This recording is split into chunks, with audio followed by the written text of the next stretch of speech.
Okay, so let's start. R. Thank you. That R was in D.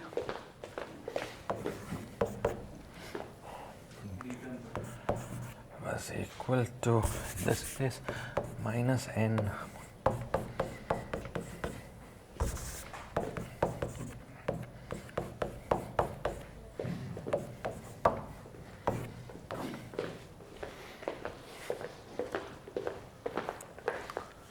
Okay, so let me remind you, we were looking at a model, a U1 gauge theory in 1 plus 1 dimensions. The theory had n is equal to 2, 2 supersymmetry, same amount of supersymmetries in 4 dimensions. The theory had matter fields which were basically were exactly the dimensional reduction of n equals 1. What is a sigma square term? What was the sigma square term here? It was, I'll say it in my review. Yeah. The theory had basically had matter fields which were n equals 1 chiral multiplets. Okay, in 4 dimensions reduced down to d equals 2 and had a gauge multiplet. Okay, now the fields in the gauge multiplet were the 4-dimensional gauge, the bosonic fields were the 4-dimensional gauge field, which included now the 2-dimensional gauge field and a 2-dimensional complex scalar sigma. Okay, in 4 dimensions, the full scalar potential would have been the sum of d squared plus f squared. D squared we've written down. You know what d is. F we've worked out because we chose the superpotential of the form p times a homogeneous polynomial of degree k in phi I. Last time and for much of the thing we will be most interested in k equals n, but we'll just keep it general for now. Okay, now what was the last term Vineet was asking? Well, you remember that in 4 dimensions, in addition to your Lagrangian has a term which is a squared phi squared, right, where a squared is the full 4-dimensional gauge field. This is just part of the minimal coupling in 4 dimensions.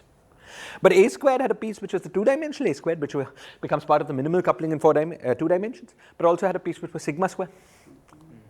So that part contributes to the potential in 2 dimensions. Okay, it didn't contribute to the potential in 4 dimensions because there it was involved a vector field, and things involving a vector field we don't call potential. Potential is what is for scalars. Okay, but what was a vector in 4 dimension has a component that's a scalar in 2 dimensions, and that's why we have this additional sigma square. So the full potential was the sum of 3 terms: the d term, d square, plus f square, plus this extra sigma squared, sum over qi squared phi I squared. Is this clear? Which was, from the 4-dimensional point of view, just the minimal part of the minimal coupling of the gauge field with the scalar charge scalars. Is this clear? Note that the difference between the sigma square term here. I mean, this looks sort of similar to this term here. But because minimal coupling comes with Q square, it's two gauge fields. Each time there's a gauge field, there's a charge. So that's Q squared. So it's a bit different. And this, of course, knows nothing about the Fayet system. Is this clear? Vineet, are you satisfied? Last time we had something like mod f square plus 2 sigma sigma bar phi I square. Sigma sigma bar mod f square. We must have written down a general formula which looked like mod f squared plus mod d squared. D was real, so I could drop the mod. Plus sigma sigma bar sum over I qi squared phi I squared. This is the general formula. That's what I've written down here. For this particular case of the charges being n minus n for p and 1 for all the phi i's. Okay? Excellent. Then, so we have, so this was a potential, and you remember we looked at this last time in the limit that we looked at this last time in the limit that R was very large. We looked at it in the limit that R was very large and positive. Okay? And when R was very large and positive, and last time and for part of today's lecture we will be doing just classical analysis. We'll talk about why and when and so on. But last time, so we take the limit R is very large and positive. You remember then the only way that this guy could be satisfied is if at least one of the phi i's was non-zero, because that had to be 0. D has to be 0. If any of the phi i's were non-zero, okay, if any of the phi i's are non-zero, then from this term here, it's plus sigma, q square. N is negative, but yeah, each of these terms is positive definite. Right, so that was minus n, the whole thing squared, that's why it was plus square. Okay, so if any of the phi i's are non-zero, this tells you the sigma has to be 0. Okay, moreover, we were looking at polynomials of G such that it was not possible for several of these del G by del phi i's to be simultaneously 0. This has a geometrical significance which we'll talk about at some point. Basically, it makes the hypersurface a smooth hypersurface. Okay, so so that then told us that since the phi i's weren't all 0, this guy was 0. Okay, and so this had to be 0. Okay, so what we want, okay, so first p is 0. So sum over phi I squared was equal to R. Okay, so we're on a sphere in this 2n dimensional space. Okay, we're on a 2n minus 1 dimensional sphere in this 2n dimensional space. Okay, and the radius of that sphere is square root R. Okay, we noted that there was an extra angle identification phasing all the phi's by the same angle that gave us a solution but was interpreted as a gauge transformation, just a U1 gauge transformation. That was to be modded out by. So in fact, instead of being on a sphere, instead of thinking of this in real space as a real 2n dimensional space and a 2n minus 1 dimensional sphere, really we should think of this as Cp n minus 1. Right, modding out by both the radius, Cp n, I mean, what is Cp? It's a n minus 1 dimensional space. I think that's called Cp n minus 1, right? Or is that called Cp? What? Cp. There are total n plus 1 fields and p is 0, so there are n fields. N fields, that's called Cp n? Okay. The space is n minus 1 dimensional. Yeah, n minus complex. N minus 1 dimensional space, whatever that's called. Yeah. Okay. Yes. Okay. Excellent. So okay, Cpn. We're in a Cpn space. Okay. Fine. Excellent. Yes. Perfect. Right. Cp1 is the S2. Right. Cp1. No. Cp. Yeah. Cp. Yeah. Cp1 is S2. Right. So I don't agree with your definition. It says CP1 is Z, Z1 and Z2 modding out by the complexes. That's called CP1, which is S2. So it's CPn minus 1. Okay? Yeah, the label keeps track of the complex dimension of the space. Okay, excellent.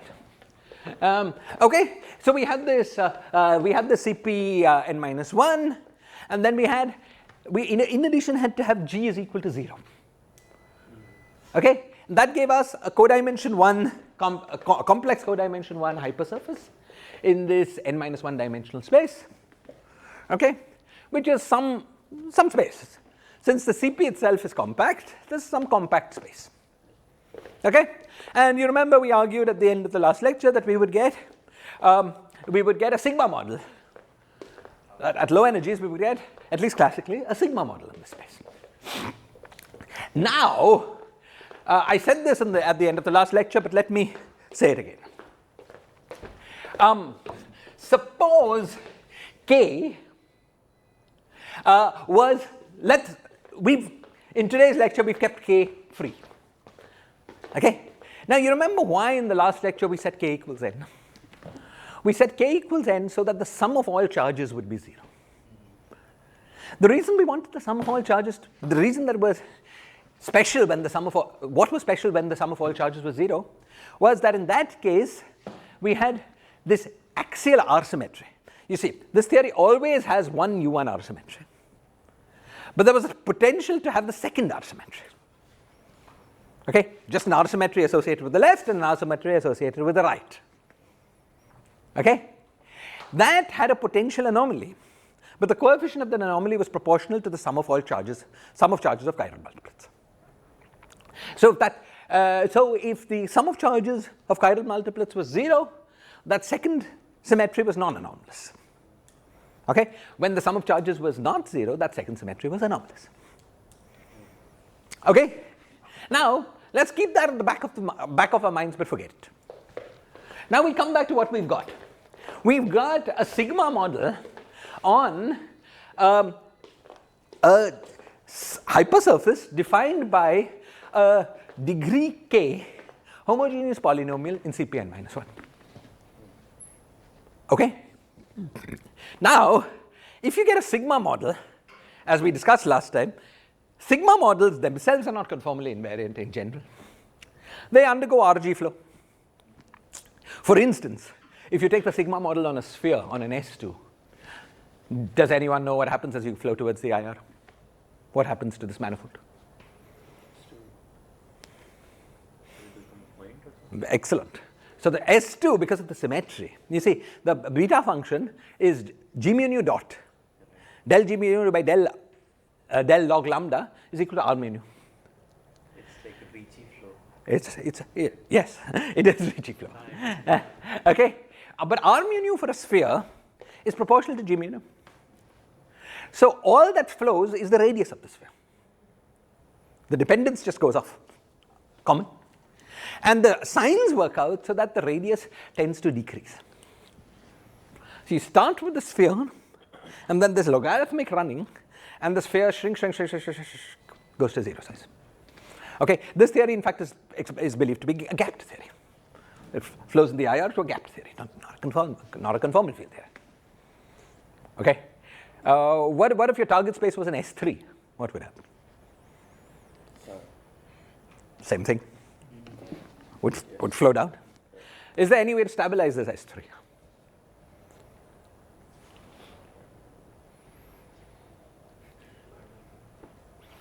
You need to add something to this. Excellent. Both of you know very well, all three of you know very well what you should add. Oh, John Simons. Except we're in 2 dimensions. There's no John Simons. Related. Wesso-Minowitten term. You add a Wesso-Minowitten term to this Lagrangian, and that stabilizes it. What is the Wesso-Minowitten term? So just take 2 minutes too, just so that the context is clear. You know, a sigma model is like this, right? G mu nu del x mu del x nu. But anyone who studied string theory knows that there is something natural one can add to this, which is, this is del and this is del bar. Okay? Or let's call it, just be more general, let's call it alpha, beta, eta alpha, beta. Okay, these are world sheet coordinates. These were target space coordinates. Is this clear to everyone? Okay, but anyone who studies string theory knows that there's something else one can add to this, which is B mu nu. Sorry. Leap.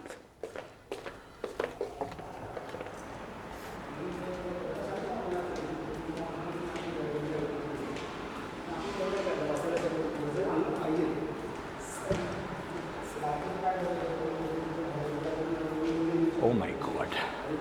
Leaps, I'm in the middle of my lecture, so I'll call you back. Sorry. No. Yeah. Okay, ciao.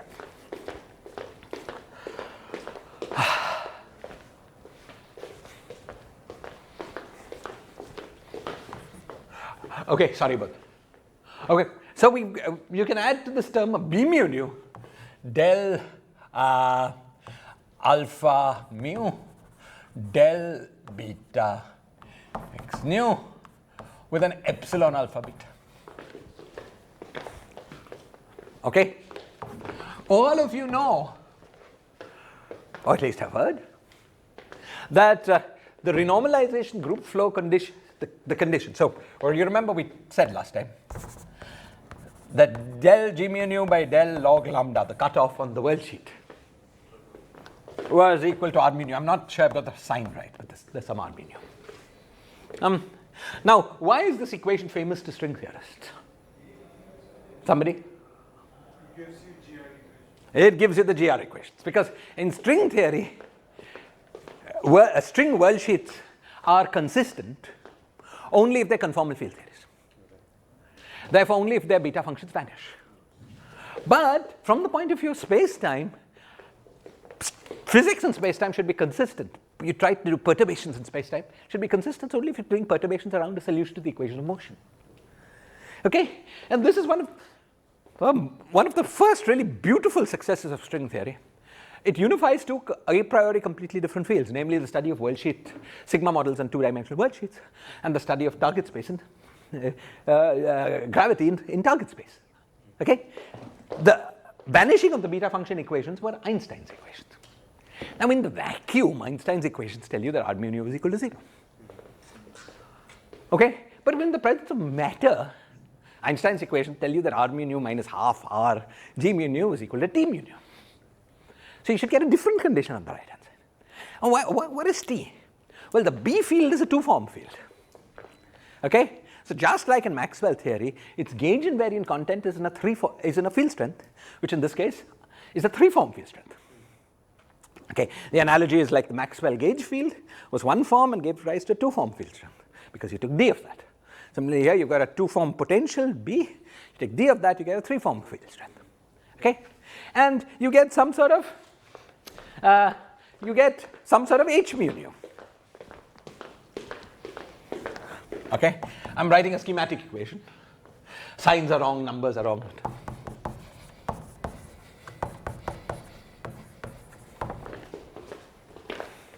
You know, something like this. Okay, that gives you Einstein's equations in the background of a B. Yes. Okay, now if you have now, why was it not possible to have a sphere, just an S3 as a solution to the beta function equations? Because an S3 is R mu nu not equal to 0. So you can't, the right hand side is just not 0. Okay? The signs are such that the radius wants to shrink. It's sort of like there's some tension pulling it.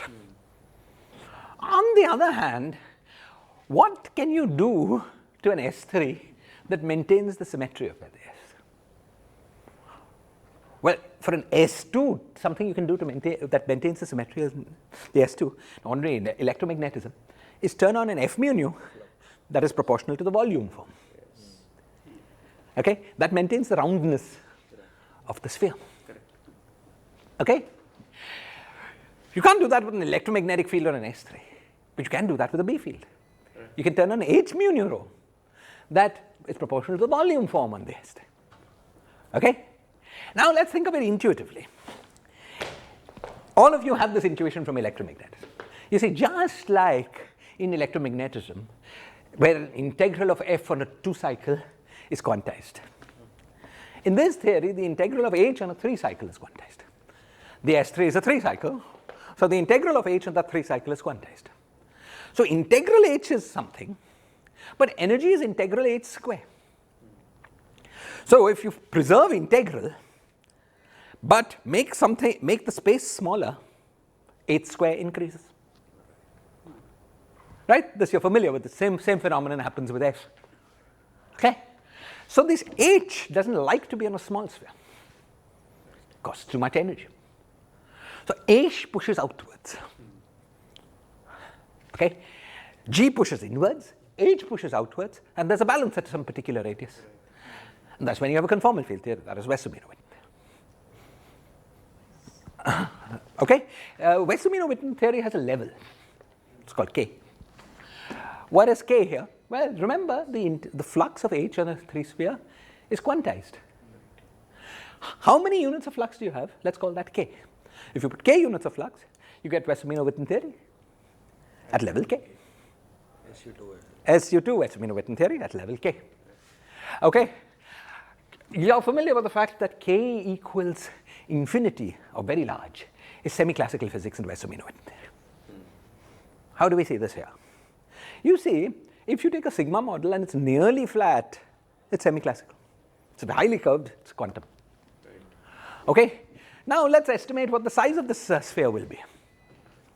Okay.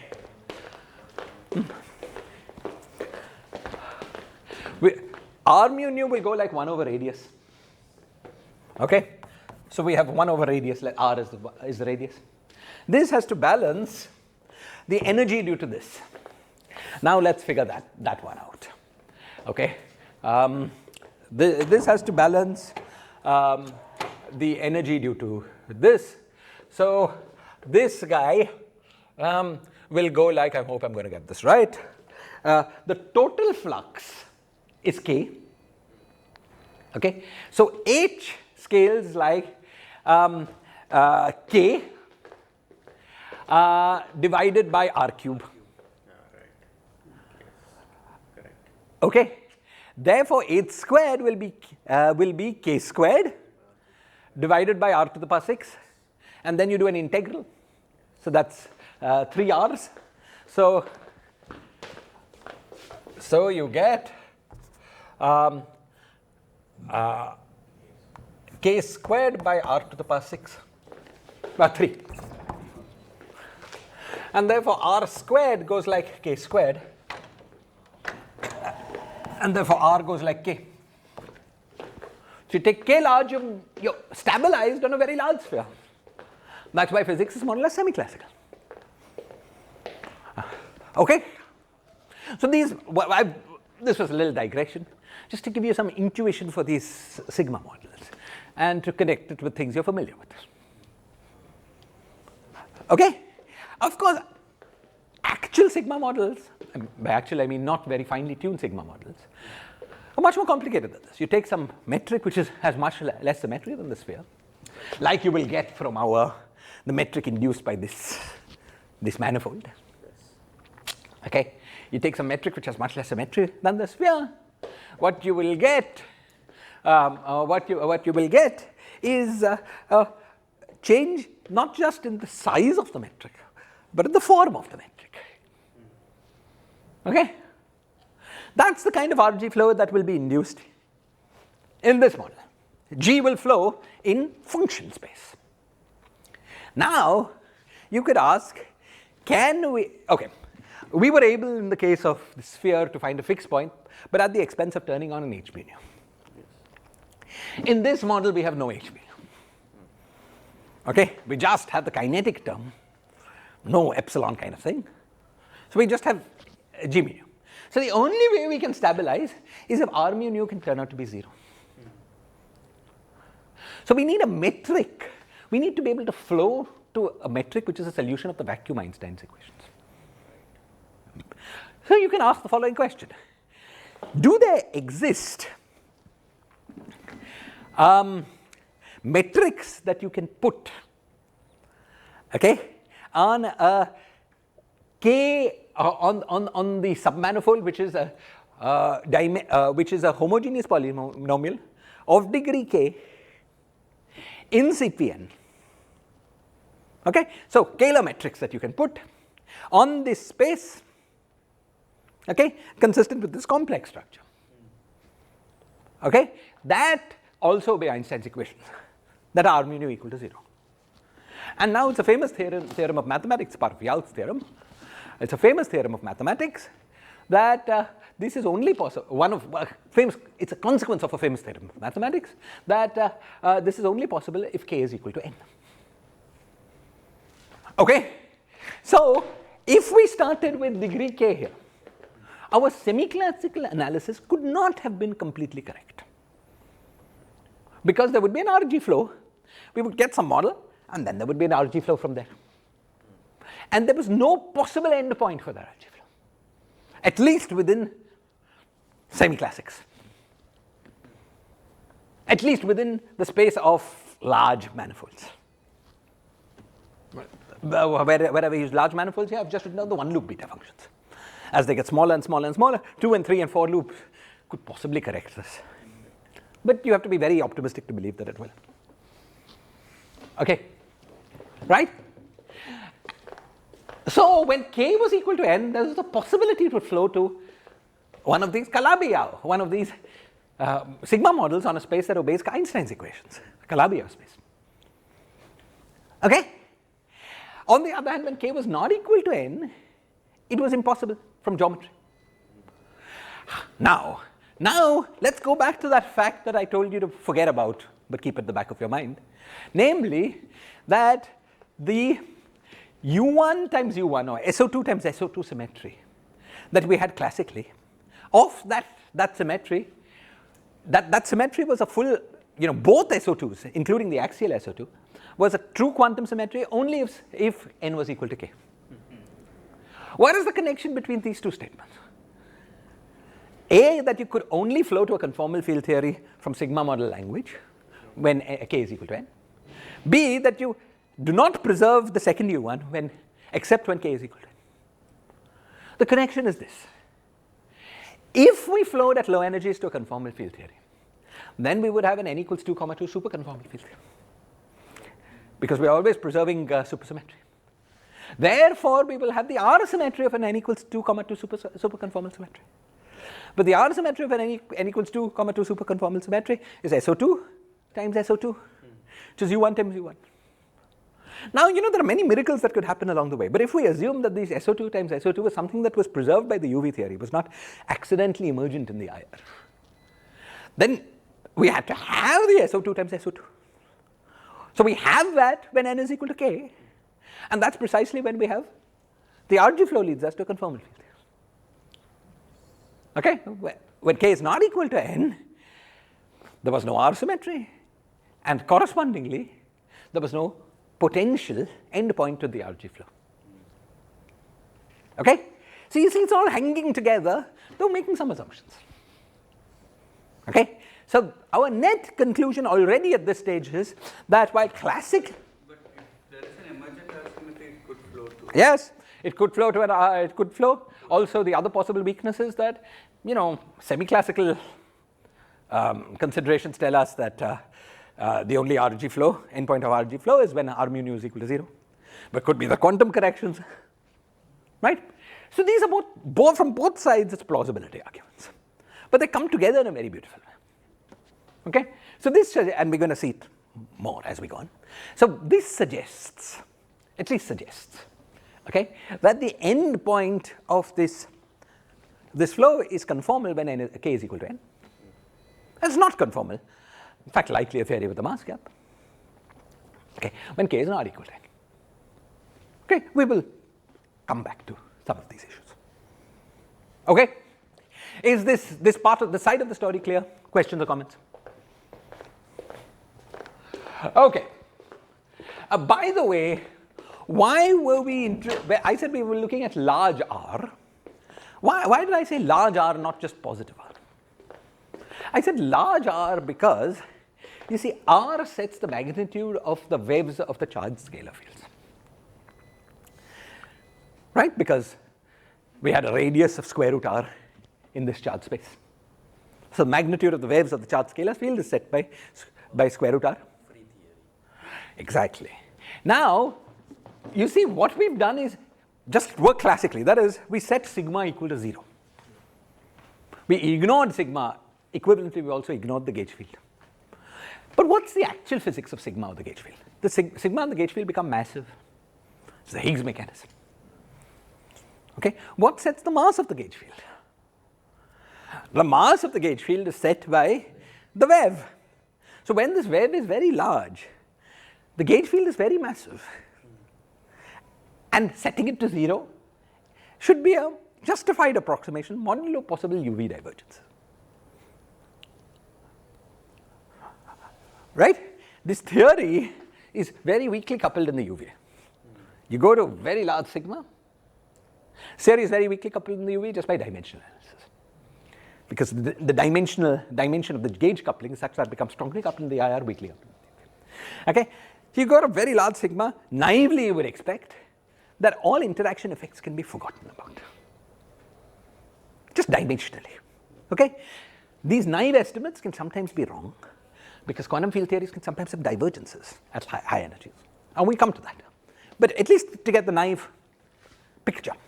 The naive picture is that there you should be able to forget about all interactions and the classical analysis should more or less be correct. Where you come nearer in, semi-classics is more questionable. Clear? Okay. So this was one side of the story. It's what happened when we made R large and positive.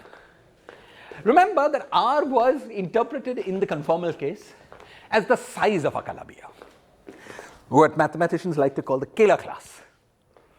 I'm not terribly sure what that means. For me, it's size.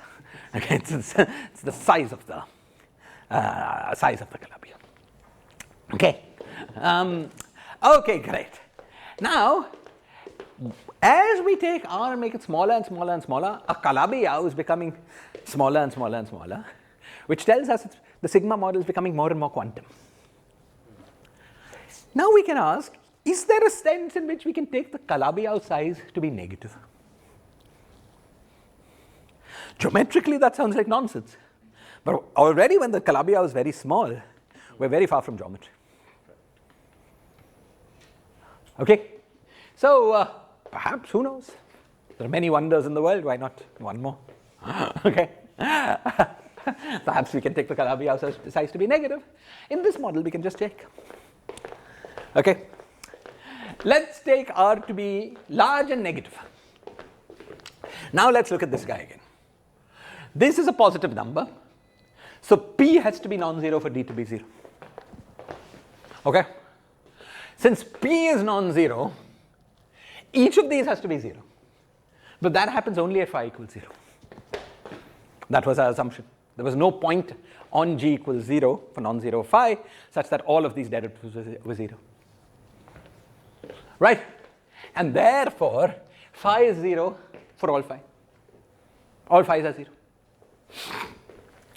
All phi's are 0, so that's good. So this guy is 0. And what about the sigma term? Well, since P was non-zero, sigma is 0. So we've got what looks like a very trivial vacuum. Basically, P is the only non-zero field. Sigmas and phi's are 0. Okay, fine. So P is nice and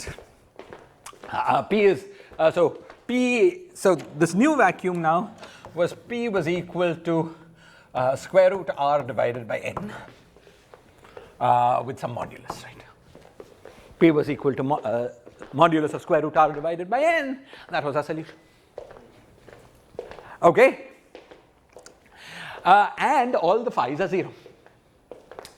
Now you see, phi's are 0, but the potential that made them 0 was of degree n or degree k. Let's suppose k is the superpotential that made them 0 was of degree k. Okay. Let's suppose k is 3 or larger. If k is 3, then the potential del g by del phi is 2, degree 2, so mod square is degree 4. If k is 4, you will get degree 6, and so on. We get some high degree polynomial, I mean degree of polynomial greater in the potential greater than 2. What I want to emphasize is that's not a mass. Okay? So the potential sets it to 0, but it doesn't make, usually when a potential sets a field to 0, it's because the field is massive. Because the leading term in a potential is m square phi square, right? Okay? And when you've got massive fields in the IR, the theory is trivial. You've got a mass gap. But here what we've got is a bunch of fields which have a potential but no mass. We're assuming k is greater than or equal to 3. It can be 2, but we're not going to study that case. Let's suppose we look, suppose we study the case that k is greater than or equal to 3. When we look at the correspondence, we'll even look at k equals 2. Okay? But for a moment, let's take k greater than or equal to 3. Okay? In that case, what you get is a theory with a potential which is not quadratic, it's higher than quadratic. Okay? Now, theories, are you familiar with any such theory? Let's say in 3 dimensions, is anyone familiar with a theory which has of a single scalar field? Maybe a complex scalar field, doesn't matter. And with a potential, no mass, but a potential that is, but some potential. Wilson-Fisher, right? That's what the Wilson-Fisher theory is. What you do is you take your, take a scalar theory, free scalar theory, and deform with the relevant operator phi to the 4. Fine tune so that in the IR there's no mass. There are 2 relevant operators you could deform with, m square phi square and phi to the 4. You choose the combination so that there's no mass down there. And you're left with a theory which in some conceptual sense can be thought of as a theory with a phi to the 4 potential. Okay, really the potential in the effective potential will be more complicated than phi to the 4. But we'll have a phi to the 4 piece. But there will be no phi square piece. That's really what's key. Okay? Such theories lead to conformal field theories. As is very famous from Wilson-Fisher. The point is that this field cannot fluctuate too much. But because there's no mass, it's not that it can fluctuate too little either. And this field fluctuating around a single vacuum is enough to give you a nice conformal field theory, as we're very familiar with in 3 dimensions with phi to the 4. In fact, the same analytic continuation down from 4 dimensions, 4 minus epsilon dimensions, can be done, you can take it all the way down to d equals 2. And if you started with a theory of a real field, do you know what that gives you? D goes to 2. D goes to 2. Of course, you can say it gives you Wilson-Fisher theory in d equals 2, which is correct, but it also has another name. What's magnetism in d equals 2? Wilson-Fisher theory is magnetism, right? Up or down? Ising model. It gives you the Ising model. There. So you see, even in 2 dimensions, we have an example of this kind of potential. The Ising model, roughly speaking, should be in the IR. Everything here is in the IR. Ising model, roughly speaking, you should think of as taking a theory of a free scalar field and deforming with a phi to the 4 potential. This is very rough. You have to go to the fixed point of the renormalization group, but roughly this is how you should think of it. Okay? Now, in theories with supersymmetry, such things can become less rough because the superpotential can be non-renormalized. So when you do your RG flow, the superpotential can be protected. So the statement can become a little more precise. Okay? So what we've got here on the right-hand side, now is a theory with some n complex scalar fields and a superpotential of degree k. Okay, the superpotential of degree k, and this theory we're going to call a Landau-Ginzburg model.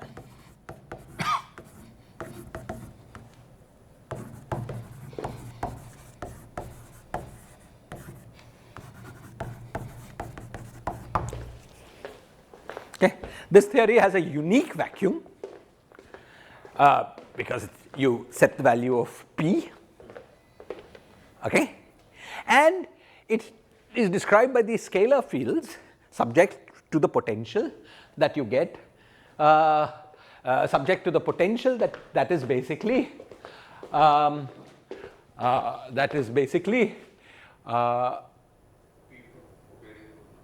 yeah. That is basically this del g by del phi, the whole thing squared, mod squared. There's also the g squared term, but that's higher order. Right? Okay, wonderful. Wonderful. This is called a Landau-Ginzburg model for historical reasons. Landau-Ginzburg, when looking at theories of order parameters to describe phase transitions, wrote down such models. Right? You're familiar with these famous diagrams of first order phase transition going to Mexican hand potential. Same kind of things happening here at the critical point. Okay? Anyway, some historical reason. Is this clear?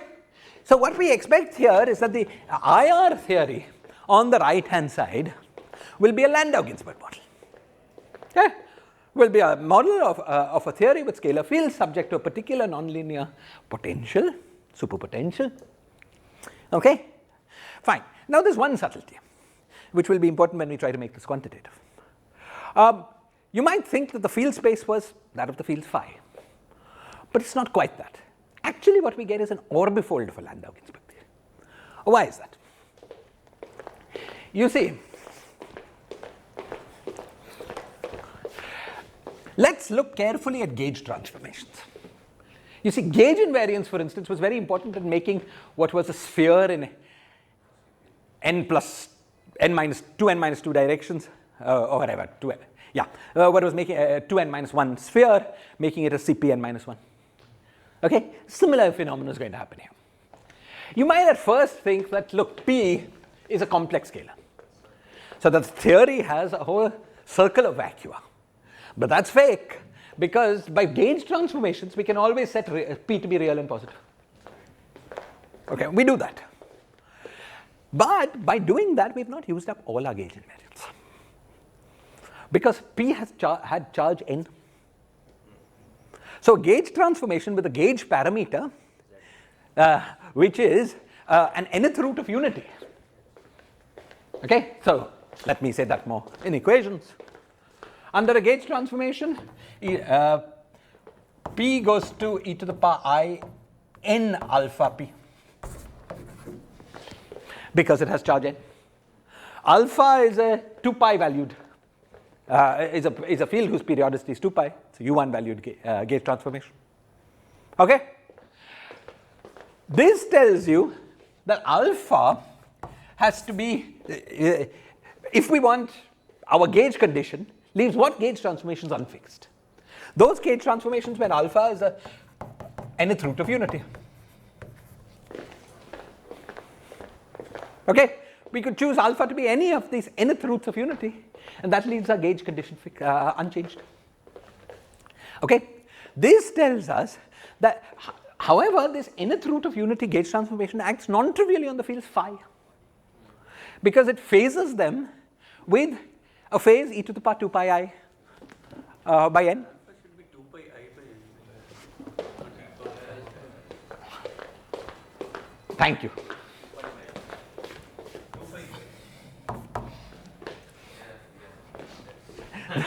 It's the factor that acts on the thing. Right?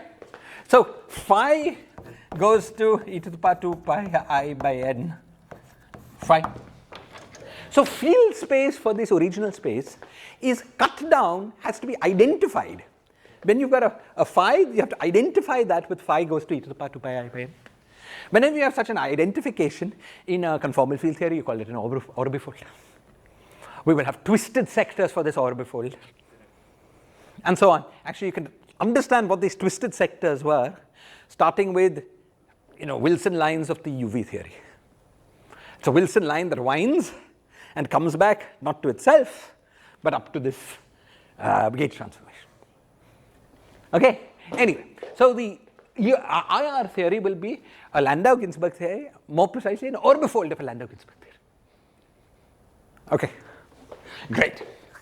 So at least through this classical analysis, we have understood what the IR physics will be, both for very large positive R and for very large negative R. Okay? So it appears that at least in the case, and we will see more precisely what role this n equals k plays in our analysis, but it appears that at least in the case k is equal to n, at least in that case, where in the IR on the left-hand side, the large positive R, we did flow to a Calabi-Yau. Okay?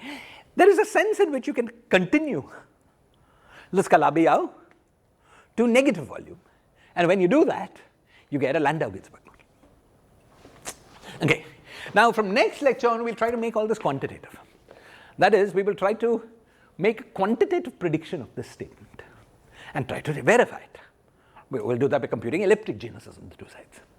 Okay? Right now, we're still being qualitative. Okay? But good. So far, so good. Any questions about the basic picture?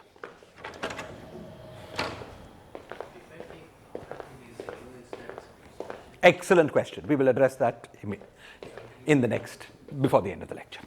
Okay? Naively, R equals 0 is a singularity. Okay? And we will talk about that. In fact, let me tell you now. What? In that case, the vacuum will be HLT 0, right? Every field is 0. Every field is 0. That's true. But there is a problem. Let me, since Karthik, I had intended to say it in 10 minutes, but let me say it now. Let us look at this model. You see, suppose we take the theory and put it on a circle. We're studying it on a cylinder. This is the kind of thing we'll need, say, for the elliptic genus. We put it on a torus, maybe. Okay? Now, you see, suppose you've got a conformal field theory, or a two-dimensional field theory more generally, and you put it on a compact space. What kind of problems can the theory have? What kind of divergences can you get? What kind of sickness can the theory have? Okay, there's no possibility of IR divergences on your manifold because your manifold is compact. There's no long distance. Okay, so that's not going to happen. Okay, UV divergences in quantum field theory are those we jiggle with, right? I mean, we don't care about them. We just renormalize them away, right? However, I'm looking at physical sicknesses of the theory. Where you can have a physical sickness is if you've got a direction in field space that can go off to infinity at finite energy. Okay? In that situation, you can get a continuum of states. When you get a continuum of states, even though you were on a finite volume, okay, then many theorems we will try to use don't apply. For instance, we're going to try to use theorems like that the elliptic genus cannot, that some quantity, for those of you who don't know what elliptic genus is, some quantity cannot change, some nice supersymmetric quantity cannot change as we smoothly move from one point to another. Such theorems can become invalid if the states which contribute to this quantity come and touch a continuum. When a continuum of states comes and touches, okay, all these arguments about elliptic genus or Witten index not being able to change become hazy. Because it's hard to keep track, the argument was we're keeping track of all the states, but it's hard to keep track of states within a continuum. Okay, what does it mean? The non-renormalizability of the index. The non-renormalizability of some quantity may be under question. So, in general, conformal field theories without a continuum are very clean objects. A conformal field theory, for instance, n equals 4 Young-Mills on S3, we know the spectrum, right? It's got at integers and half integers only. No continuum anywhere in the game. So The target space is always, let's say, compact manifold. Compact or in higher dimensions, actually what happens is that every time you've got a massless scalar, you also have a conformal coupling, an R-phi coupling. So even if the target space is non-compact like it is in N equals 4 Young-Mills, you still get a nice continuum spectrum because effectively on S3, all these fields have a mass because of the R-phi coupling. This doesn't happen in 2 dimensions because on a circle, R is 0. Okay, 2 dimensions special. Okay, so but good questions, right? Okay, so now let's look at this thing and ask, with a potential like this, do we ever have a continuum? Is there any, which is equivalent to the question, is there any direction in field space that we can go to very far without picking up infinite energy? Okay. Now let's look, let's say for instance on the Calabi-Yau side. So R is positive. Okay, R is positive and R is positive and our vacuum had some non-zero expectation value of phi, but P and sigma were 0. Okay, so now let's try to make an excursion. Okay, let's try to make an excursion away from this non-zero expectation value of phi. That will clearly cost energy because D will increase. Okay, D will increase more and more and more, and the further you go, more D will increase more. So that's safe. That will not give rise to continuum. What about for P? Well, P had this del G by del phi I sitting there. Phi I was something constant. So P has a mass. P is a massive field. You try to take P further and further away. That costs energy. That's safe. No problem. How about for sigma though? Okay, for sigma, once again it naively feels like the same thing is true. We take sigma away, it costs energy. But the question we're really asking is there a direction in field space that you can go to infinitely far without picking up an infinite amount of energy? Now if you think about it, sigma is a potential problem. Sigma is a potential problem because suppose we just set phi is equal to P is equal to 0. That costs energy, but it costs a fixed amount of energy. For instance, it costs the energy that we get is from the D term, and that energy is basically R square. Now, once we've done that, sigma has no potential at all. So it can go to infinity at the same energy. The further it goes, it's not picking up more energy. This suggests that our theory has a continuum starting at energies equal to R square. Is this clear? Below R square, there's no continuum. So any quantity that is sensitive only to energies below R square, fine. Okay? Above R square, there's a continuum. Now the problem is what happens when R goes to 0? When R goes to 0, the continuum looks like it comes down to 0. And so it looks like any argument about mapping an elliptic, so the elliptic genus will only get contributions to very low energies. So if there's some non-zero, cutoff, you're fine. But if it goes to 0, you're in trouble. Okay, so this is the naive issue with R equals 0. We're now going to explain that that's actually not an issue. Okay, but this requires some development. So this is what I'm coming to. Okay, great. Fine. Let's start with this black one.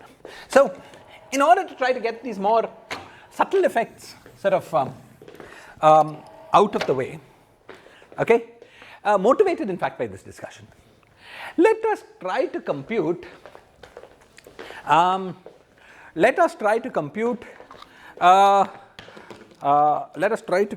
one or two things quantum mechanically. Okay, let us try to do some one loop calculations, not just classical calculations. Okay, so the quantity I'm going to try to compute is what will effectively be the potential for sigma. Okay, the way I'm going to word it though is what I'm going to try to do is to compute this the effective quantum value for D. Okay. So the question I was asking was this: I'm trying to set P is equal to 0. Okay, P is equal to 0 and sigma equals and phi equals 0. And classically we saw that when we did that, we just got D is equal to R. Okay. Question, is that true quantum mechanically? Okay. Now, naively, when sigma is very large, the answer should be yes. Because when sigma is very large, that term, the sigma squared p squared plus phi squared, gives both all the charge fields a very large mass.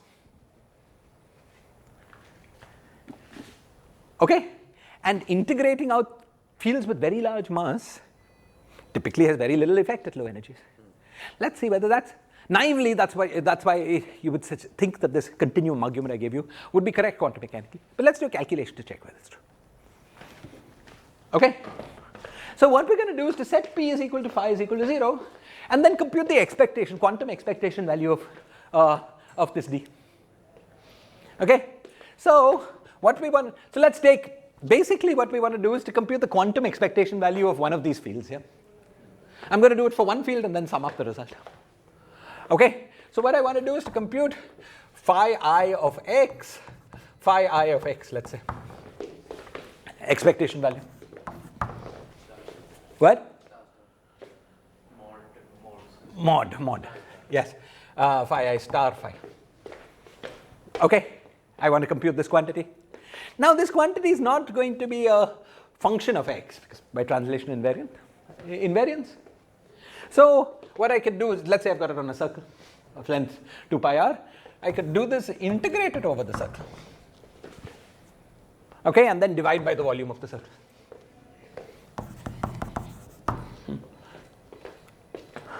Okay, but now we can go to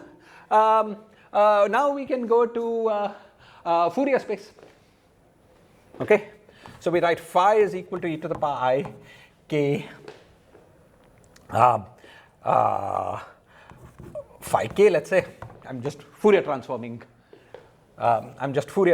this thing d2k.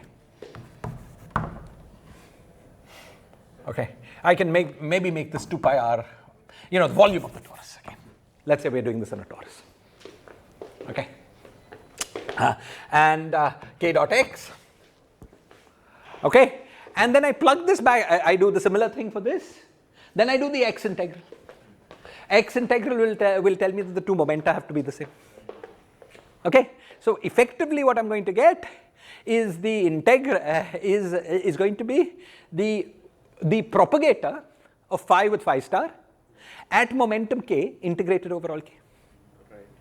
Okay, there will also be a delta function which will absorb that volume. Anyway, so you do that. You do this a little carefully, and what you will get is effectively the propagator integrated over all k. Okay, so you will get k squared plus m squared, but m squared was sigma squared.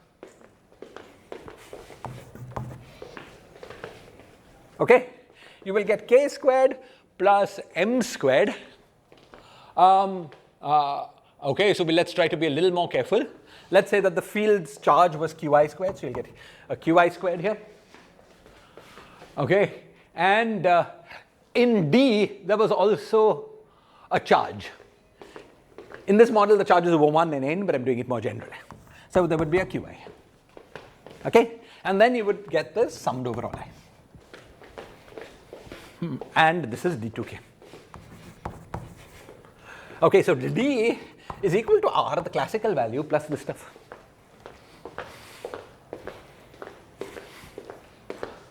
Right? Now you see, we had this What? All our charge fields have been put into one thing. Q is the charge field with Qi, P is the charge field with charge minus n. Psi i's all have charge plus 1. Yeah, I'm doing it more generally than this one example. Okay?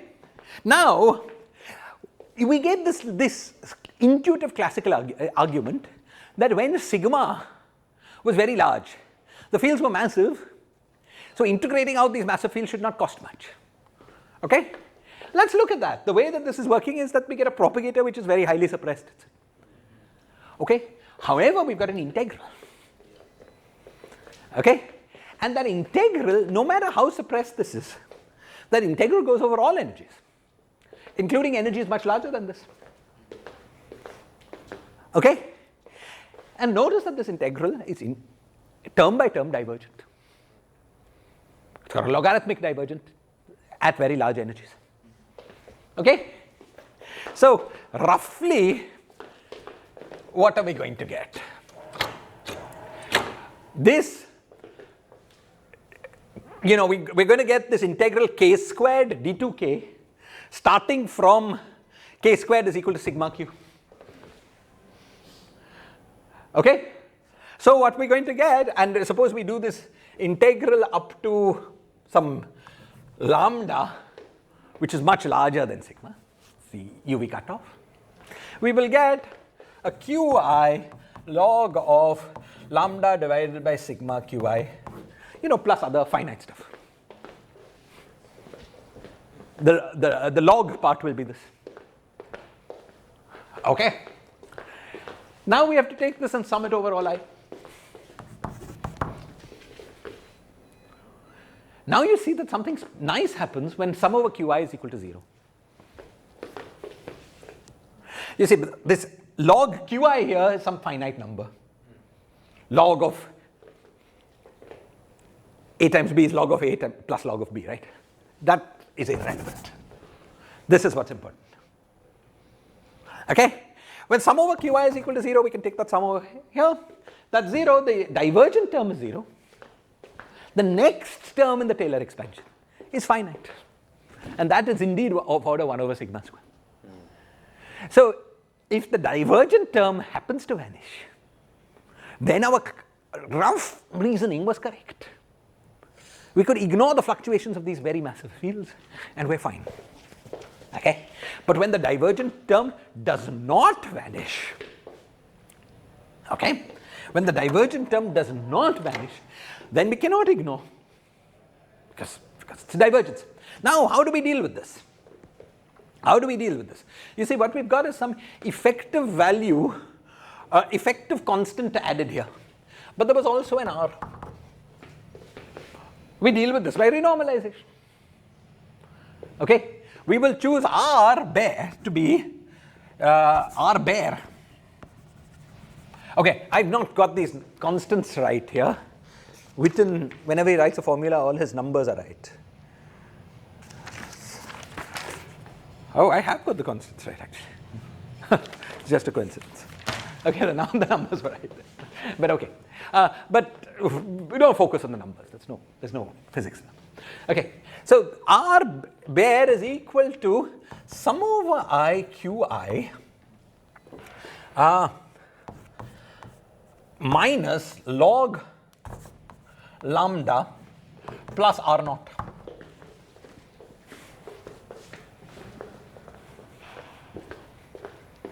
Right? That's how we do renormalization. We choose the bare quantity so that physically measured quantities, like the potential, remain fixed, independent of lambda. Okay? So we've got a nice parameter we can renormalize here. We do that. That kills this piece, but of course doesn't kill this piece.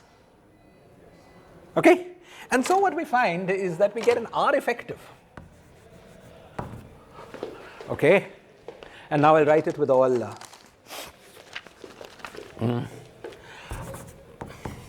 which is equal to sum over I Qi. Oh, maybe I had minus sign off here. But anyway, the final answer is log of, no, maybe not. mu by sigma divided by 2 pi. Oh, there was a 2 pi off, sorry. Anyway, this is the final answer. What? Mu is some renormalization scale. Right, whenever you do renormalization, you need a scale. There's an effective scale in the problem now, just like lambda QCD and QCD. Okay? So the theory is defined now not just by the Lagrangian, but also by a scale. Right? Because you need to take this limiting thing. Okay, fine. So in fact, the way you would do it is that you would put a log mu here to make it dimensionless. That's where mu is. Okay, that's where mu comes about. Okay.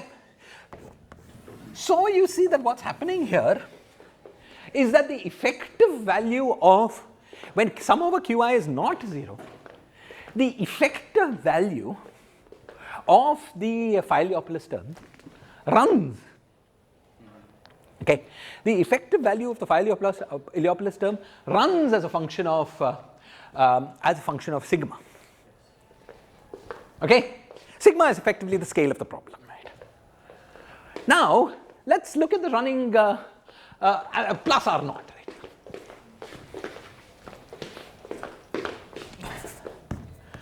You could put some starting classical value, but then plus this. Okay, or you can absorb that R naught into mu. It's the same thing. Okay, so let's absorb that R naught into mu. Okay. Now look what happens. Look, let's suppose that mu is very, very large. So when sigma is small, okay, when sigma is small, this the effective value of R is a large value because you're getting log of a large number. But when sigma becomes large, for any fixed mu, as sigma becomes larger than mu, the effective value of R goes down, naively goes to 0, and you go to the other phase. You know what this is capturing? It's capturing the renormalization group that I told you about. We've got a sigma model, and on that sigma model there was no, when sum over q was not equal to 0, there was no solution to Einstein's equations. So there was no solution to the beta function equation. So the thing kept shrinking, just like the S2. Okay, and that's what you're seeing here. Okay, but fine. So naively, at least, from one loop analysis, this is what quantum mechanics tells you: that the classical analysis was correct when sum over qi was 0, but was incorrect. Okay, getting qualitatively incorrect answers when sum over qi is not equal to 0. Is this clear? Okay, so in the case that sum over qi was equal to 0, we were quite safe. However, we're going to examine this just a little bit more. Okay, we got this nice R effective here, and we did this by doing a very crude calculation.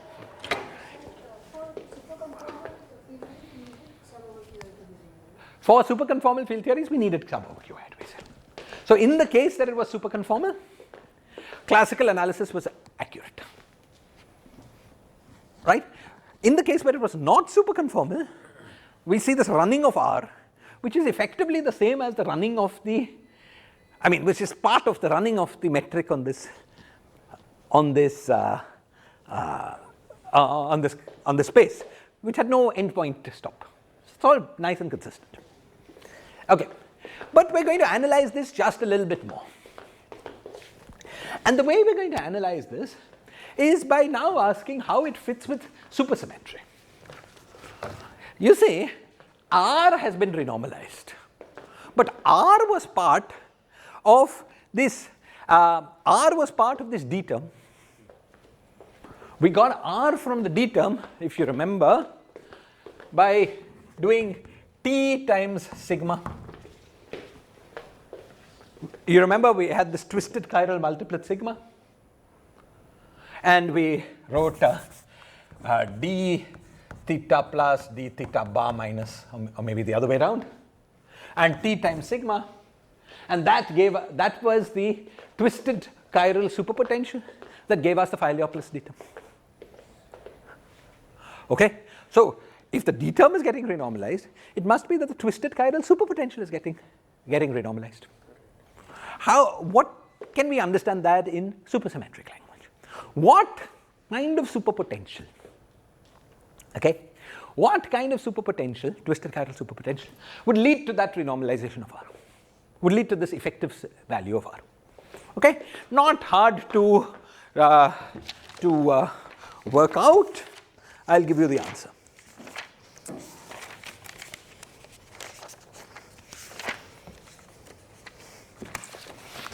Consider d2y d theta plus d theta bar minus w tilde of sigma. Okay, we had the expansion of sigma in terms of component fields last class. I won't repeat that. I'll just ask you to trust the algebra here. So suppose I take this and I plug it in. I plug in the expansion of sigma is equal to blah blah blah. And then I do the integral over theta plus and theta minus. What do you get? Last time we worked out what we got when W was this particular case of a linear sigma. Here we just do this by Taylor expansion as usual. Okay, so very similar algebra. You find the following. You find d2y square root 2 w tilde prime of sigma d minus I v0 v01 plus 2 w double prime of sigma lambda plus bar lambda minus.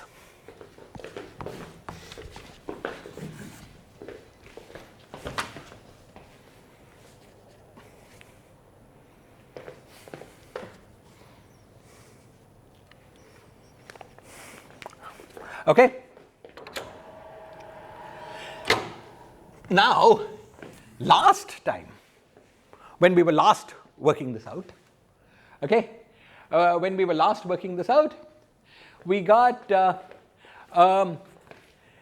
d times, we got this linear term in d, because this was just t times sigma. So we got t times d, and that t was r plus I theta, and that was the File-Laplace. Okay. Now suppose we set W is equal to W of its argument, but I'll call the argument sigma. I should really call it sigma. Let's say okay, was equal to minus sigma log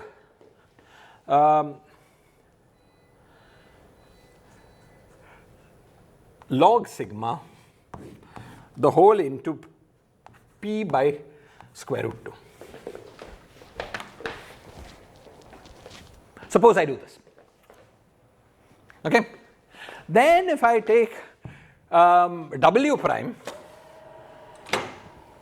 all I'm doing is using the fact that the File-Laplace term was log sigma. So w prime is log sigma. File-Laplace term we computed, right? It's effectively log sigma. Okay? So w prime is log sigma, therefore w must be the integral of log sigma. That's why I've chosen sigma log sigma. And I put a number here for general analysis. Okay? So we will get the File-Laplace term, which is minus log sigma. This part will be minus log sigma times p, right? Sigma plus 1 into d minus I v01, ignoring the fermions. Okay, just plugging in, differentiating. Okay, when we differentiate this, we get this. When we differentiate this, we get the 1. Into p, yes, into p. And so we get minus p integral of this, d2y.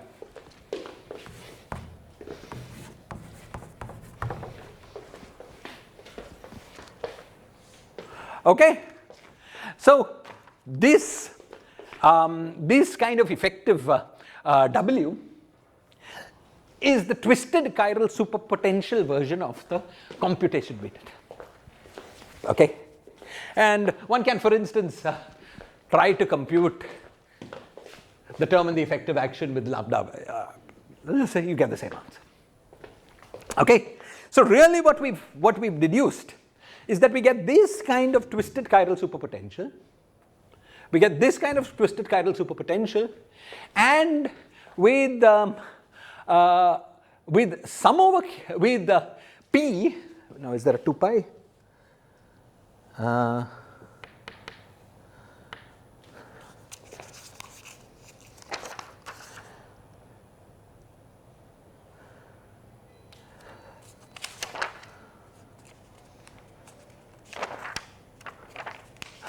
Okay, you'll forgive my 2 pi's for a moment. I'll come back to that if that becomes important. With P being equal to basically sum over Qi. Now, there's one concern you might have. One concern you might have is this, that this log here, okay, log here is a multi-valued function. So what does it mean when it enters a superpotential? Right, we've got a complex scalar field. It's got a phase. When we take log of a complex scalar field with a phase, it picks up the phase, but the phase is multi-valued. What does it mean? Looks like it's not well defined, right? Looks like the path integral that generates it will not be well defined. However, if P is an integer, that ambiguity is an integer times 2 pi.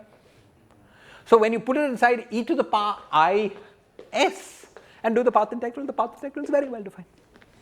E to the power I s of this is nicely defined as long as P is an integer. And you see that e to the power I s is this sum over Qi's. All Qi's were integers. So this was also an integer. Okay. What? Pi. Yeah, we need a 2 pi. So let's see, so where do the 2 pi's come from? No, the 2 pi comes from this phase here. The ambiguity in log is 2 pi I, right? Right, so the 2 pi is perfect. Okay, okay, great. So we found now the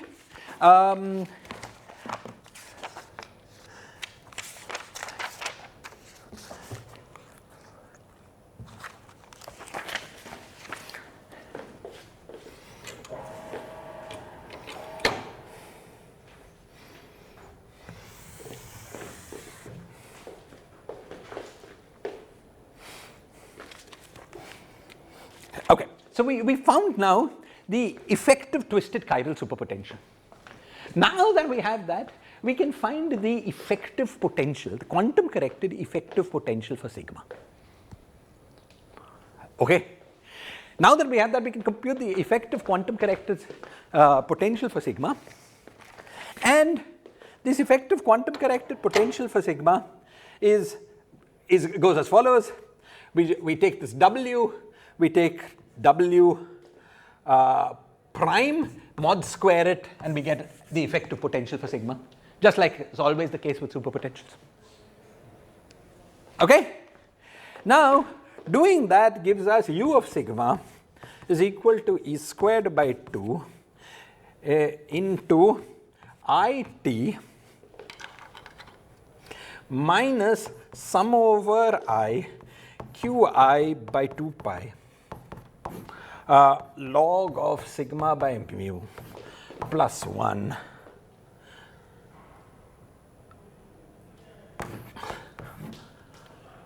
the whole thing square.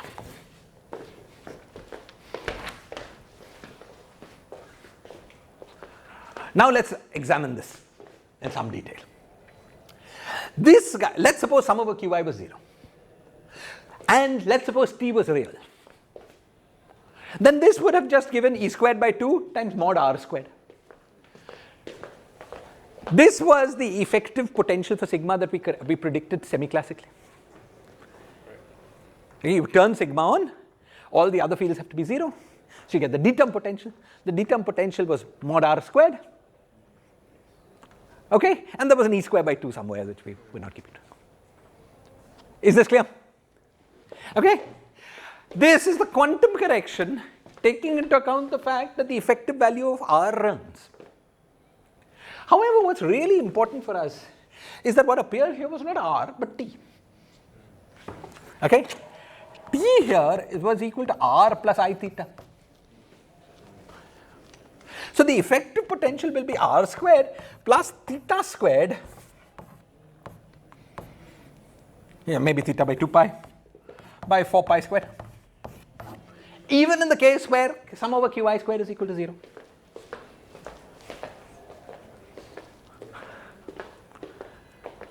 Okay, and so even when r is 0,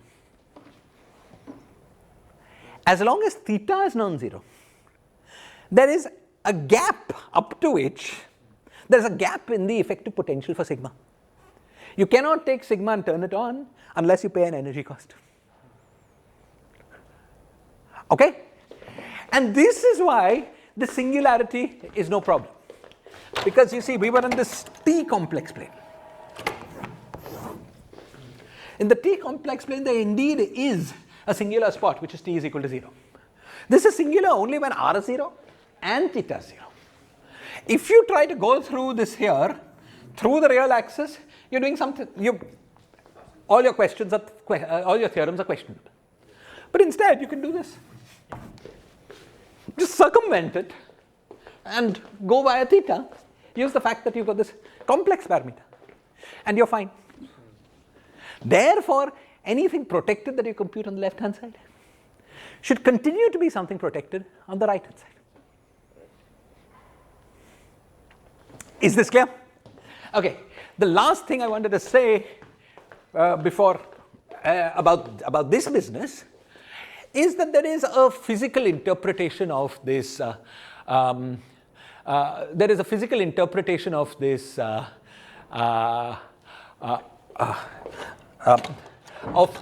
this theta business.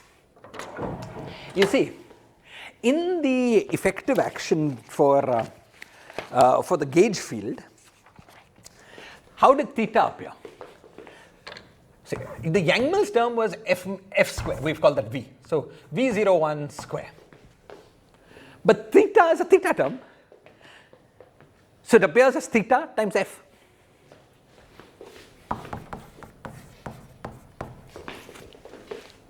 Okay?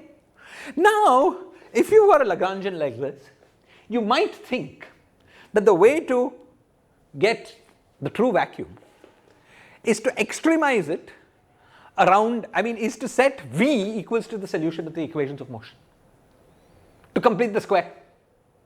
Okay, that will give you V01 is equal to theta up to some 2 pi's and will give you an effective energy which is theta square. Indeed, doing this gives you exactly the value you get from this calculation. And why this is the correct thing to do was described in an old 1970s, early 1980s paper by Witten, where he talked about how this theta term was effectively the same as putting some charge at infinity.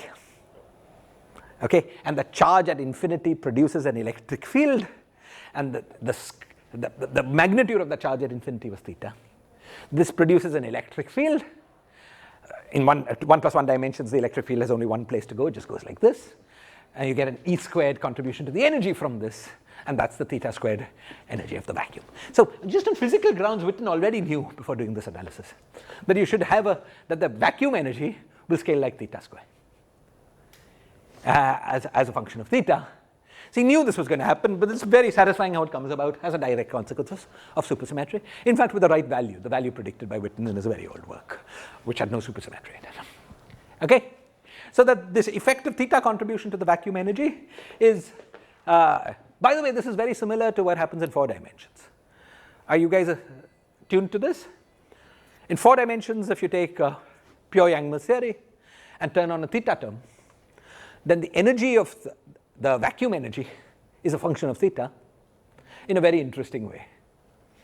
Are you? Let me tell you about this. What?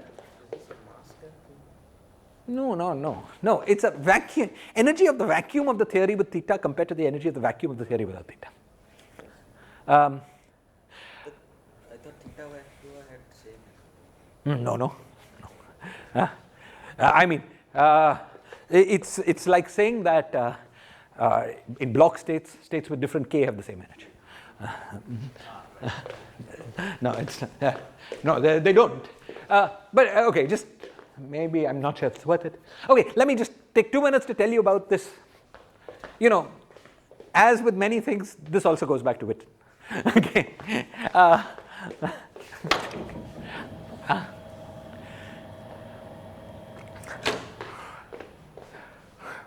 Witten asked this question in the 4-dimensional context. It's a very similar thing in 2 dimensions, really why I'm telling you.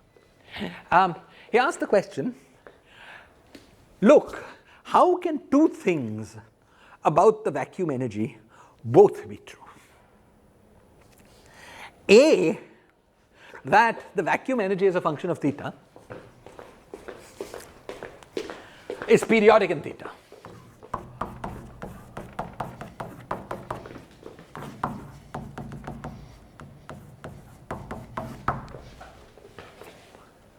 B, that in the large n limit, the vacuum energy should only be a function of theta by n. Why is that? Because you see theta appears like f wedge f, and there's one trace. Okay? So, in order to make this contribute at order n square, we do 't Hooft scaling.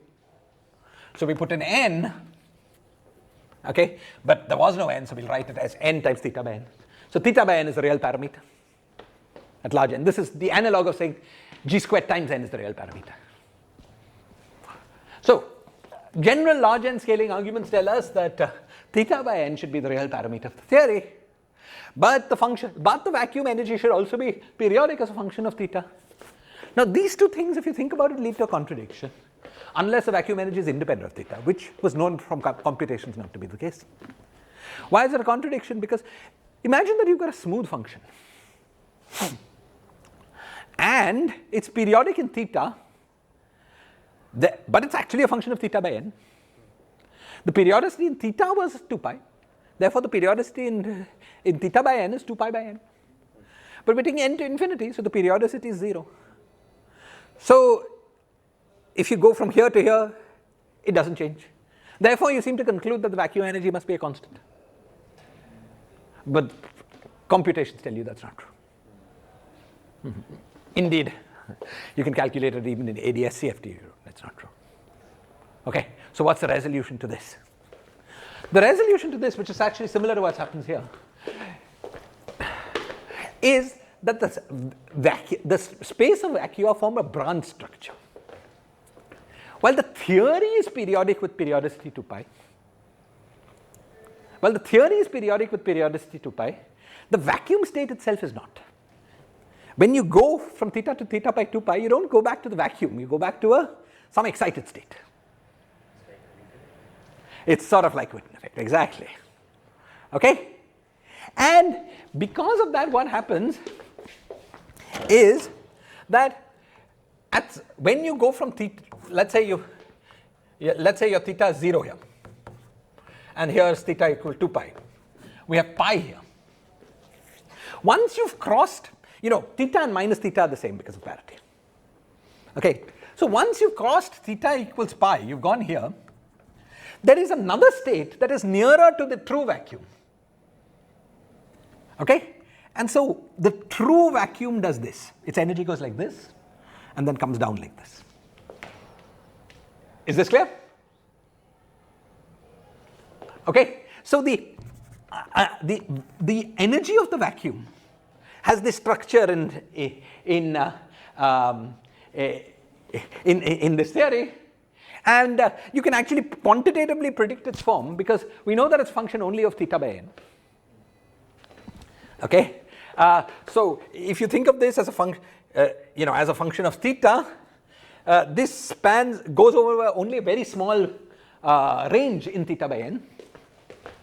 Okay, so in theta by n, you can do a Taylor series expansion. We know that it's an even function of theta, so it has to be even. So this is really x square that gets cut off like this. So in the large n limit, this is how this vacuum behaves. The thing I wanted to emphasize here, was this multi-sheeted nature. This multi-sheeted nature of the vacuum. This is true even in 2 dimensions. Because you see, I told you that what you have is in this theta, if you looked at this, this kind of naive extremization over this picture, charges at infinity, the charges are equal to theta. And as you increase theta, the vacuum energy just keeps increasing. Okay? So this formula here, somebody might have complained, cannot be correct because it's not periodic in theta with periodicity 2 pi. But what this is doing is not following the energy of the vacuum.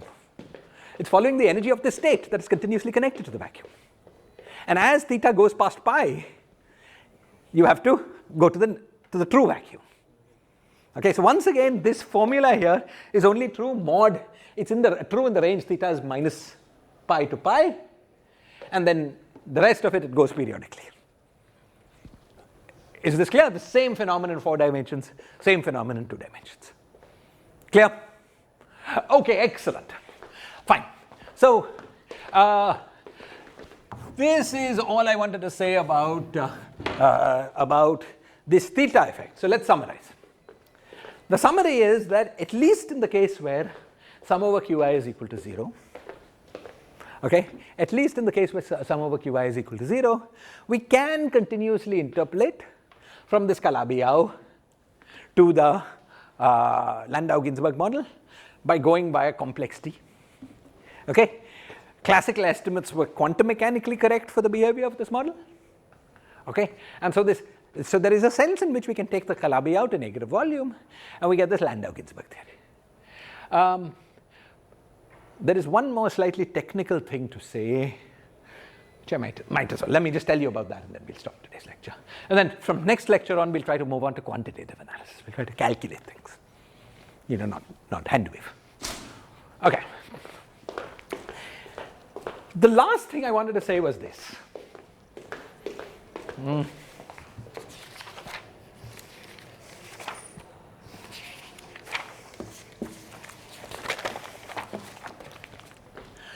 We've already seen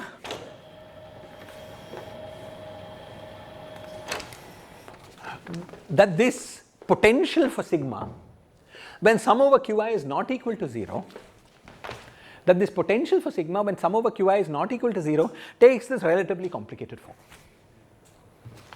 Okay? Now let's take this potential seriously and examine its physics. Okay? So let's see.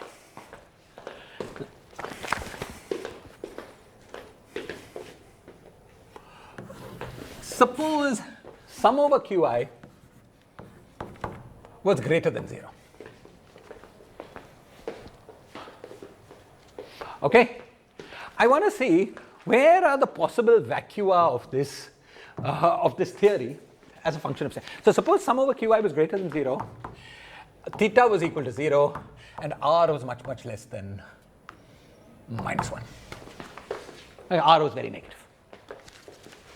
Okay, so then what we have here is minus IR.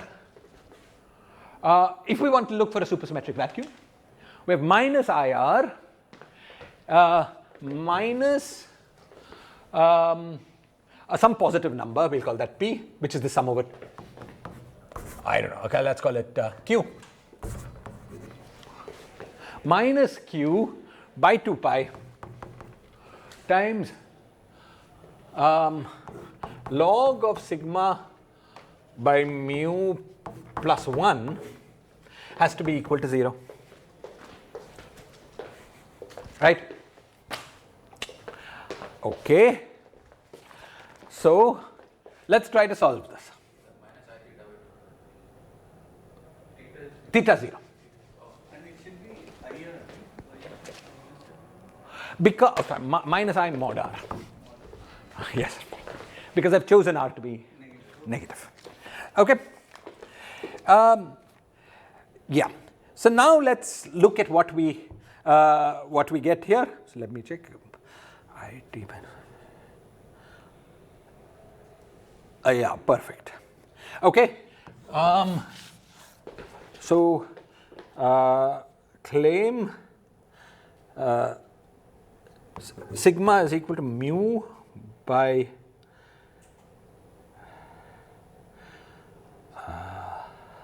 exponential of 2 pi I minus by q. Let's check that this solves this. Okay, so this is the claim. Let me check that it's true. So I take this guy to the right hand side. So I get log sigma by mu plus 1 is equal to I mod r into 2 pi by q.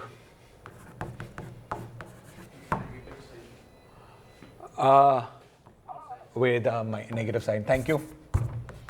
With the negative sign, I take the minus 1 also.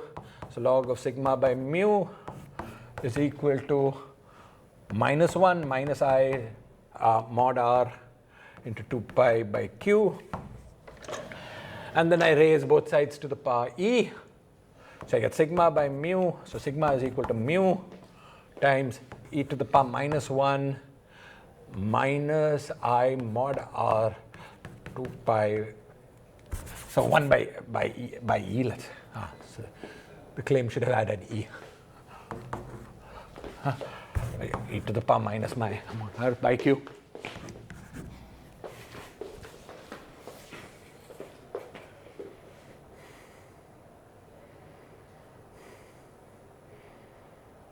Okay, good. Yeah. Now, why did this require? This was apparently true only when a mod r was negative. Why was that important? Just a minute.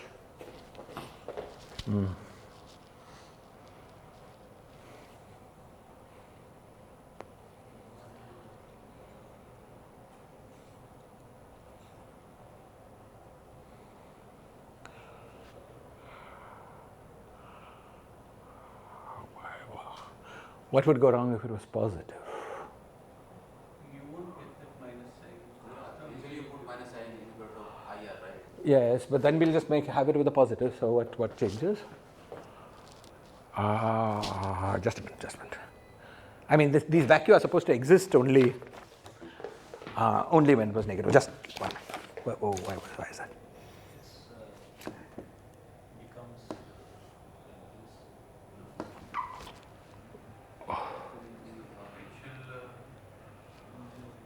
Could be. Just one sec. Oh, it can't. Yeah, it can't become like that because it's positive definite. Right? We found a zero. Just one sec.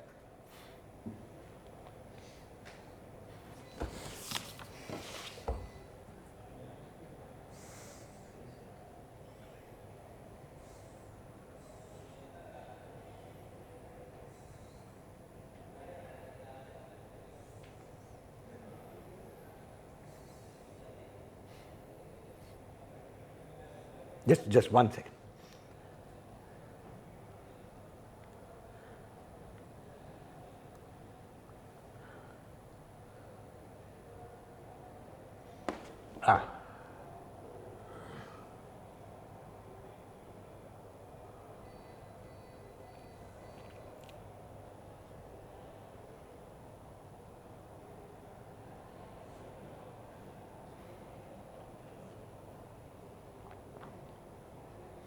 Oh, I see.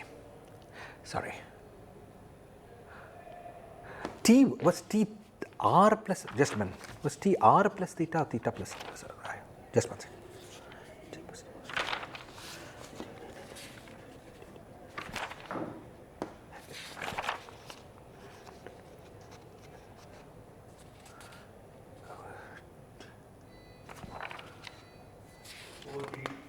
IR plus theta by 2. IR plus theta by 2. Yeah. That's what we were doing wrong. Sorry. So let's do it again. Let's remember. Shouldn't we get sigma to be real? What? No, it's this. Sorry. We just have to get rid of the right i's. So t is equal to, sorry, just say it again. What was t? IR plus theta by 2. Okay, so theta is 0. So t was equal to minus I times mod r. What? Yeah. So here we should put in minus. Yeah, so it was IT, so minus IT, yeah, so mod R. Okay. Sigma is greater than mu. And then this becomes plus mod R, right? But no I. No I, thank you. Now it makes sense. You see, because all these approximations are only valid at very large sigma. It's very, very large sigma. We're doing some semi-classical one loop calculation, right? Okay, which is valid only when. So if it was the opposite sign, we would get a result that was not self-consistent. Sigma will be less than mu. Sigma is less than mu, then our approximations are not valid. Right? So in the case that sum over q was equal to q, which was positive, and r was negative, so that t was equal to minus I, whatever, minus I times a negative number. There is no I in exponent. Now there is no I in the exponent, just plus. E to the minus mod r. No, plus mod r. Plus mod r. Oh, then sigma is large. Yes, sigma is large. Yes. So this is the value of sigma. Okay. Now, yes, e to the value mod r times this. Okay, excellent.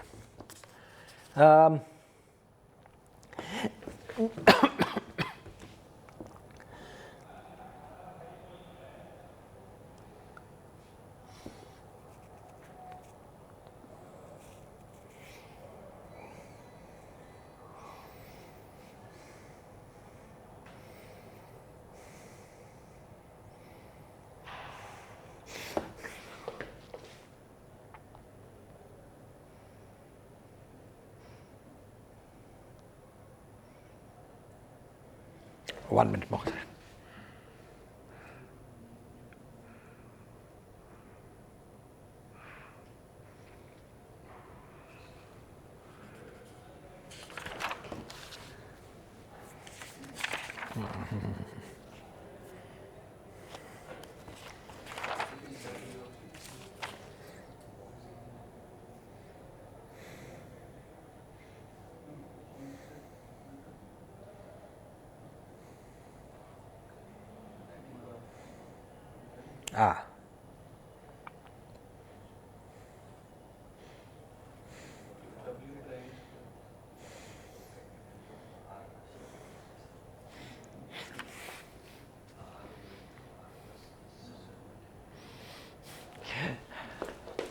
Okay, sorry, now I know what I want to say.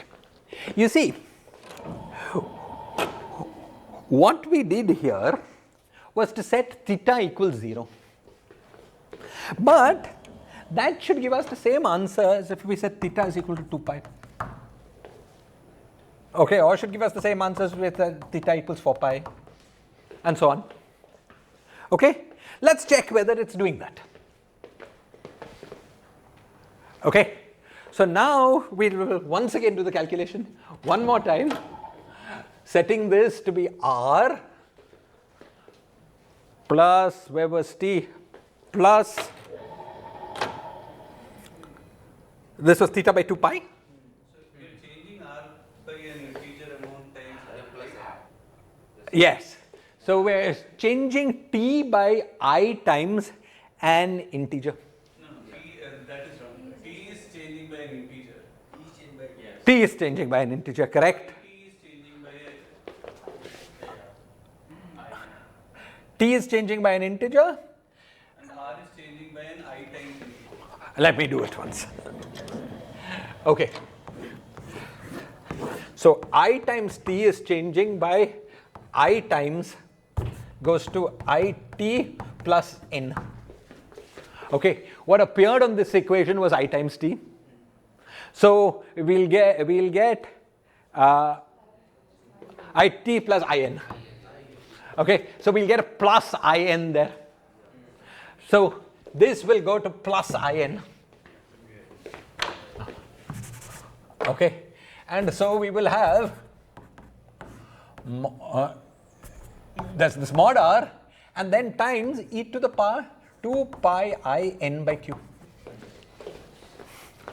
So you see that it was not invariant under theta goes to theta plus 2 pi, but once again it's this monodromy effect. Some state going to some other state. Okay? But notice that once we do the circling q times, you go back to the same state. So what we're getting here is that we're finding that at any given value of theta, let's say theta equals 0, there are actually q different vacua. Okay, so in this case that sum over qi was positive and r was large and negative, there are actually q different vacua. Okay, now why does this make sense? Why does this make sense? This is the last thing we'll do in today's lecture. Next time we'll be more quantitative. Suppose we take a different model from the one we studied so far. The model is that there's no p field. Same chiral multiplets of charge 1, n of them, but just no p field. Okay? What do we get on the Calabi-Yau side when mod r is large? Okay. When mod r is large on the Calabi-Yau side, what we get is the superpotential now is just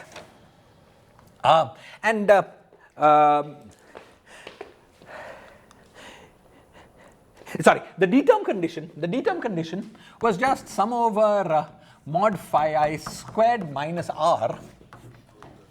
The whole thing squared is 0. So we get this mod phi I squared minus r is equal. So we get the same CPN model. Let's say we turn on no superpotential. So superpotential is not there. We've got this d-term condition. So we should get the sigma model on CPN minus 1. Okay. The sigma model on CPN minus 1 is a gapped theory. Okay, but its Witten index can be computed.